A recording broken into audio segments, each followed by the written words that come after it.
One Magic Christmas is a pretty terrible film for several reasons. This is a Disney Christmas film from 1985, directed by Phillip Borsos, and honestly, I was really surprised when I learned that this had been rated U, Universal, because it gives some really dangerous, damaging, problematic messages to children. When I was watching it, I was thinking this isn't a great message, but as long as it's not being watched by young children, it should be okay. And then afterwards, I realized it was rated U, and it became even worse. It's also a very depressing film, but not in a way where, It's a Wonderful Life is depressing, but manages to turn itself around. This one tries to show that the spirit of Christmas, and in theory the spirit of life, is being thankful for what you have and looking at the positives rather than focusing on the negatives and the things that you don't have. It tries to do that, but it never quite scrapes away this very depressive tone.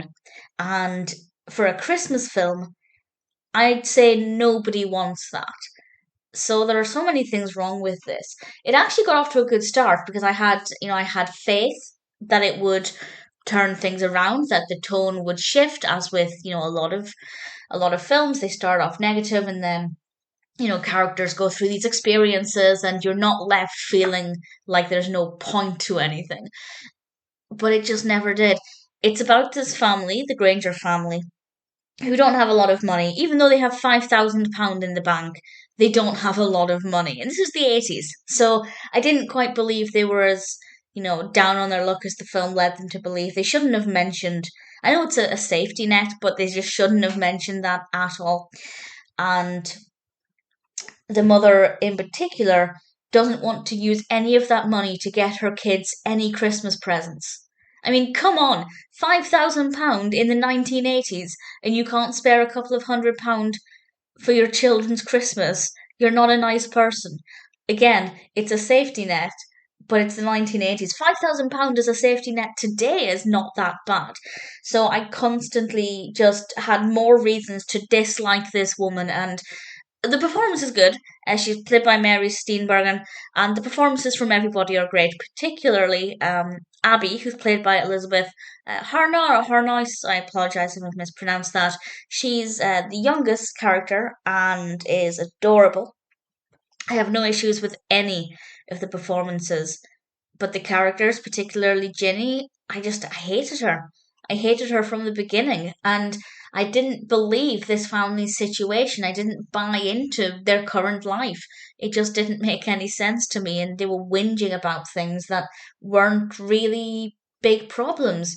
For example, that was kind of the point to begin with. For example, Ginny was saying, "Oh, we can't spare a few £100 out of our £5,000 savings because what if one of us becomes ill?"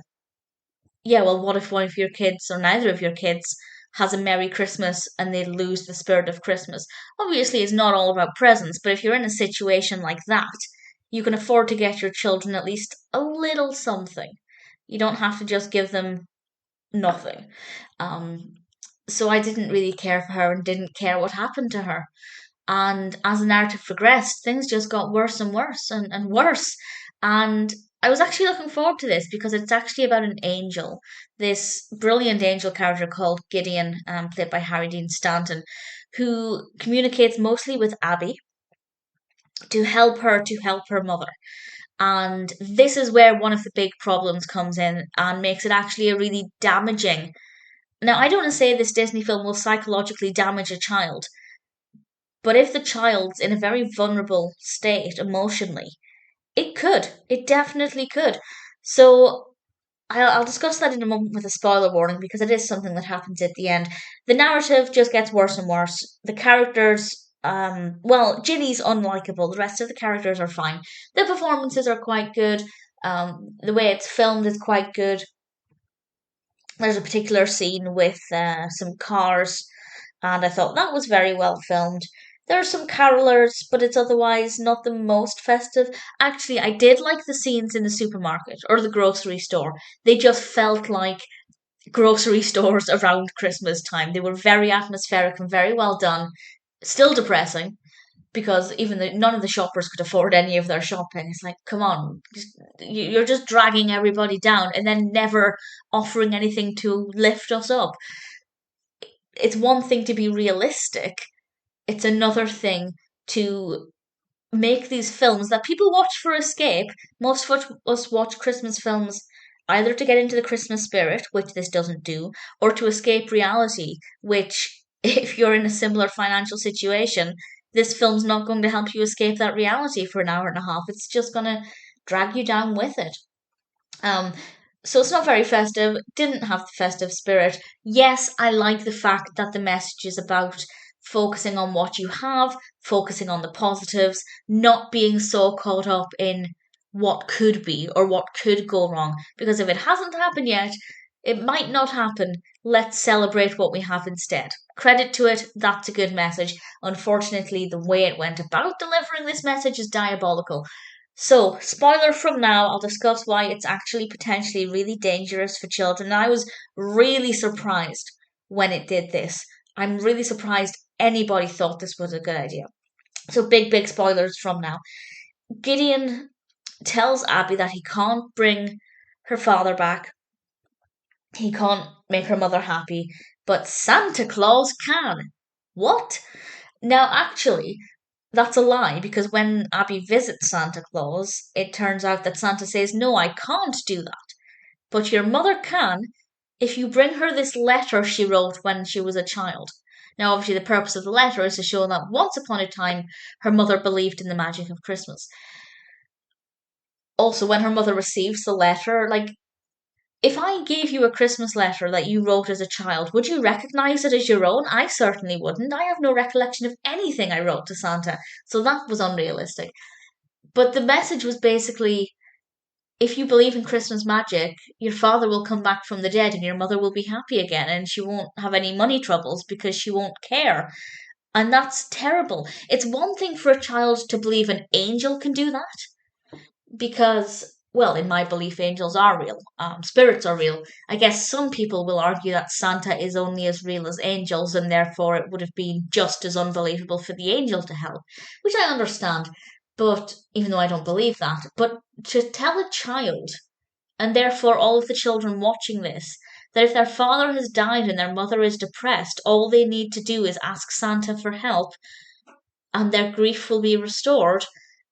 That's so dangerous. If you're telling a child who is crippled with grief, a lot of young children can develop mental health problems if they experience something as severe as, losing a parent when they're in childhood. And then you just say, don't worry, ask Santa Claus for help and everything will be fine. And then they write this letter to Santa Claus, having watched this film, and then Santa doesn't bring their dead parent back. That's going to almost traumatize them all over again because they had this hope and then it's been stripped away from them. And they've lost their belief in Santa Claus. They've lost their belief in Christmas magic. Who thought this was a good idea? Again, as I said, had this not been suitable for children, when I was watching it, I had no idea it was rated Universal. I assumed it was, well, PG at the very best, but I mean, it doesn't feel like a 12 film, but I certainly wouldn't have said Universal. And then I found out that it was suitable for young children, and that's who thought that was a good idea to tell children Santa Claus can help their mother bring their father back from the dead and restore their mother's happiness. How absolutely disgusting.